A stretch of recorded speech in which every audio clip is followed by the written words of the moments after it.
They get out here and reality sets in that it's tough and it's hot. And when you have that kind of anxiety built up, you quickly go into fatigue mode. So we got a lot of work to do to push through it mentally. But it was a lot of good work. I think the other big change for the players was having half the team out here. And so the tempos are quicker, not a lot of breaks in between. So it's just getting adjusted to a new way. How patient are you in the early goings of camp? I don't really have any patience.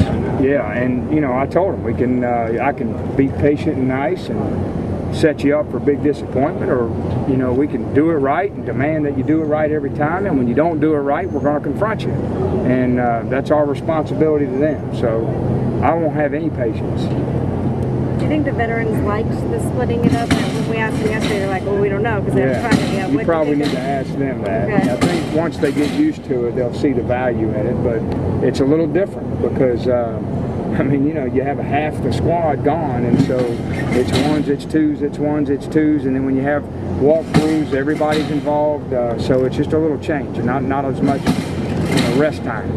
Derek, yesterday you were talking about the offensive line, and that's something everybody says, weakness, no experience, all that kind of stuff. You sound like you think you have a decent starting offensive line. I think we will. John, I don't know how quickly. What I'm saying is I feel good about the talent level of that starting five, and I feel good about their willingness. I feel good about their attitude. I feel good that they're going to progress into being a good line. But you can't be a good line without experience. That's a fact. And so until we gain experience, the question then will become, how much experience do we need before we go? And that I don't know. That I don't know. I know it'll happen in time, and I hope it'll happen quicker, you know, a lot sooner rather than later. Is it too much to ask that it could happen in September? No, I don't think so. And I think we have to do a good job as coaches to help shape the game plan for them. You know, if we can make it hard on them as coaches, if we try to put our ego into it, get real complex with it. So I think it's a little combination. We got to push them and keep getting them to push, but then we got to be able to rein them in a little bit, not ask them to do too much.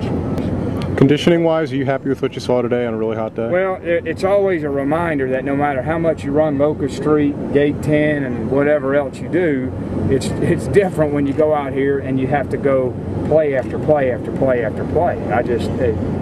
You know, as long as football's been around, I don't think there's a way to really prepare you for the first day of practice. You just got to, you know, your mind's got to take over, and you're using body parts that you just don't use.